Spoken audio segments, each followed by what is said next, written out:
នៅពេលនេះនៅតំបន់មជ្ឈមបូព៌ាមិនត្រឹមតែឆេះសន្ធោសន្ធៅនៅលើដីគោកនោះទេប៉ុន្តែសង្គ្រាមពិតប្រាកដគឺកំពុងកើតឡើងនៅលើមេឃទឹកដីលីបង់បានក្លាយទៅជាកន្លែងដែលសាកល្បងអាវុធដ្រូនដ៏ធំបំផុតដែលមិនធ្លាប់មានក្រោយពេលដែលមហាអំណាចបើកប្រតិបត្តិការវាយលុកលើឥទ្ធិពលរបស់អ៊ីរ៉ង់បើយើងគិតត្រឹមថ្ងៃទី3ខែមីនាកន្លងផុតទៅស្ថានភាពបានឈានទៅដល់កម្រិតអាសន្នបាត់ទៅហើយអ្វីដែលធ្វើឲ្យកងទ័ពមហាអំណាចព្រួយបារម្ភនោះគឺវត្តមានរបស់ផ្នែកមរណៈវាគឺជាដ្រូនស៊ើបការរបស់អ៊ីរ៉ង់ដែលពួកវាកំពុងតែហោះក្រឡងពីលើក្បាលរបស់ពួកគេ24ម៉ោងលើ24ម៉ោងបងប្អូនសង្គ្រាមសម័យថ្មីនេះឡើងប្រើមនុស្សដើម្បីទៅស៊ើបការទៀតហើយដ្រូនមរណៈទាំងនេះបានក្លាយទៅជាតួអង្គសម្រាប់ជោគវាសនានៃសមរភូមិដើម្បីយល់ពីមហិទ្ធិឫទ្ធិនៃដ្រូនរបស់អ៊ីរ៉ង់យើងត្រូវដឹងពីប្រភពនៃចំណេះដឹងរបស់ពួកគេជាមុនសិនអស់រយៈពេលរាប់សិបឆ្នាំមកហើយអ៊ីរ៉ង់បានប្រើប្រាស់យុទ្ធសាស្ត្រ River Engineering ឬក៏ការរុករកបច្ចេកវិទ្យារបស់សត្រូវដើម្បីចម្លងយកចំណេះដឹងរថដ្រូនទំនើប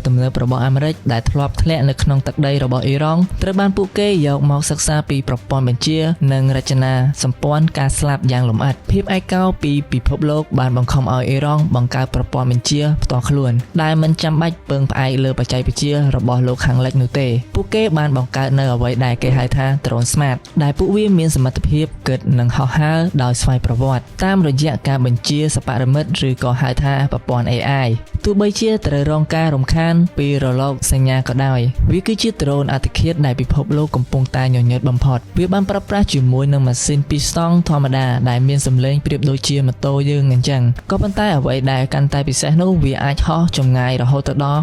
2500គីឡូម៉ែត្របើយើងនិយាយពីសមត្ថភាពពិសេសរបស់វាគឺអាចហោះហើរក្នុងរយៈកម្ពស់ទាបបំផុតតើហេតុអ្វីបានជា drone ទាំងនេះហោះនៅក្នុងតំបន់ទាបទៅវិញមូលហេតុដែលវាហោះក្នុងរយៈកម្ពស់ទាបនោះគឺដើម្បីគេចផុតពីប្រព័ន្ធរ៉ាដានេះគឺជាផ្នែក entry វាបានបំពាក់ជាមួយនឹងកាមេរ៉ា scan កម្ដៅឬក៏ thermal imaging ដែលអាចមើលឃើញទាហានសត្រូវសម្បីតែក្នុងពេលយប់ងងឹតស្លុបឬក្នុងផ្សែងសង្គ្រាមក៏វានៅតែផ្ដល់ទិន្នន័យជារូបភាពបានយ៉ាងច្បាស់ចាស់វាអាចហោះបានរហូតដល់12ម៉ោងនិងបាញ់មីស៊ីលនាំផ្លូវឡាស៊ែរយ៉ាងត្រឹមត្រូវបំផុតនៅពេលដែលយើងនិយាយពីដ្រូនសង្គ្រាមដែលទំនើបបំផុតនៅលើលោកពួកគេមិនដែលមើលរំលងពីដ្រូន MQ-9 Reaper របស់អាមេរិកបានឡើយនេះមិនមែនគ្រាន់តែជាដ្រូនធម្មតានោះទេប៉ុន្តែវាគឺជាធាតុករសម្លេងស្ងាត់ដែលមានតម្លៃរហូតដល់$30,000សហរដ្ឋអាមេរិកនៅក្នុងមួយគ្រឿងតម្លៃខ្ទង់$30,000នេះគឺមកពីប្រព័ន្ធកាមេរ៉ានិង sensor ទំនើបដែលអាចមើលឃើញគោលដៅយ៉ាងច្បាស់ប្រៀបដូចជានៅពេលថ្ងៃអញ្ចឹង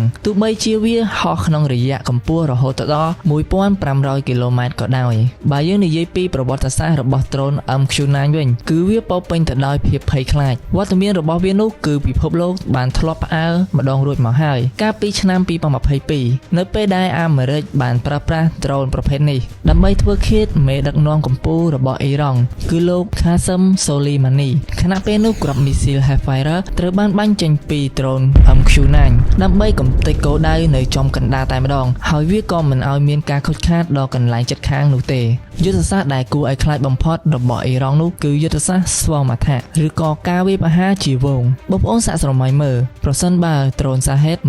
136មួយគ្រឿងដែលមានតម្លៃត្រឹមតែ$20,000ប៉ុណ្ណោះនោះមានន័យថាអ៊ីរ៉ង់អាចបង្ហោះពួកវាបានរាប់រយគ្រឿងក្នុងពេលតែមួយនៅពេលដែលដ្រូនថោករាប់សិបគ្រឿងហោះចូលមកវានឹងធ្វើឲ្យប្រព័ន្ធការពារសត្រូវមានការភ័ន្តច្រឡំនិងប្រើប្រាស់មីស៊ីលការពារដែលមានតម្លៃរាប់លាន$ឲ្យអស់ពីកំពង់ដែលហោះនោះយូរទៅសត្រូវនឹងអស់គ្រាប់និងអស់ថវិកាមុនពេលដែលដ្រូនរបស់អ៊ីរ៉ង់អស់ទៅទៀតហើយនេះគឺជាយុទ្ធសាស្ត្រប្រើបរិមាណបំបាក់គុណភាពហើយមានសង្គ្រាមមួយទៀតដែលកំពុងកើតឡើងនៅក្រៅឆាកនោះគឺជាសង្គ្រាមអេឡិចត្រូនិកអ៊ីរ៉ង់បាននឹងកំពុងប្រើប្រាស់ប្រព័ន្ធ GPS jamming ដើម្បីធ្វើឲ្យមីស៊ីលនាំផ្លូវរបស់សត្រូវពងវែងគោលដៅក្នុងពេលជាមួយគ្នាអាមេរិកក៏ប្រើប្រាស់ប្រព័ន្ធ Cyber ដ៏មានឥទ្ធិពលដើម្បីលួចចូលបញ្ជាឬក៏ hack ចូលទៅក្នុងខួរក្បាលបញ្ជារបស់ដ្រូនអ៊ីរ៉ង់ហើយនេះគឺជាសង្គ្រាមខួរក្បាលអ្នកបច្ចេកទេសយោធានៅក្នុងបន្ទប់បញ្ជាមានតួនាទីសំខាន់មិនចាញ់ទាហាននៅសមរភូមិជួរមុខឡើយ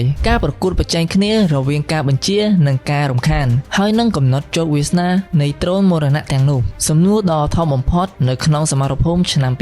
2026តើរវាងបច្ចេកវិទ្យាថ្លៃនិងបរិមាណច្រើនមួយណាជាអ្នកដែលឈ្នះបើតាមការវិភាគរបស់ខ្ញុំយើងនិយាយពីបច្ចេកវិទ្យាថ្លៃវាដូចជាគ្រូពេទ្យកំពុងតែ តែវះកាត់អញ្ចឹងវាមានប្រសិទ្ធភាពខ្ពស់ក្នុងការវាប្រហារចំគោលដៅសំខាន់ៗក៏ប៉ុន្តែបញ្ហានោះគឺវាមានចំនួនតិចនឹងងាយរងគ្រោះប្រសិនបើត្រូវគេឡោមព័ទ្ធដោយជាវងនៃដ្រូនថោកបើយើងនិយាយពីបរិមាណច្រើនវិញវាដូចជាវងស្រមោចពណ៌ខ្មៅដែលកំពុងរោមជាមួយនឹងចំណីរបស់វាស្រមោចមួយក្បាលមិនអាចសម្លាប់ដំរីបានទេប៉ុន្តែប្រសិនបើស្រមោចមួយលានក្បាលអាចនឹងធ្វើឲ្យដំរីរត់ចោលស្រុកនៅក្នុងសង្គ្រាម War of Attrition តើអ្នកណាដែលស៊ូទ្រាំនឹងការខាតបង់បានយូរជាងគេហើយនោះគឺជាអ្នកឈ្នះឆ្នាំ2026នេះបានបង្រៀនឲ្យយើងនៅមេរៀនមួយយ៉ាងច្បាស់នៅក្នុងសម័យកាលនៃចំនួនទ័ពរាប់លានអ្នកបានបញ្ឈប់ទៅហើយពិភពលោកកំពុងតែឈានចូលទៅដល់យុទ្ធសម័យកាលសង្គ្រាមស្វ័យប្រវត្តិដែលដ្រូននិងបច្ចេកវិទ្យាជាអ្នកសម្រេចជោគវាសនា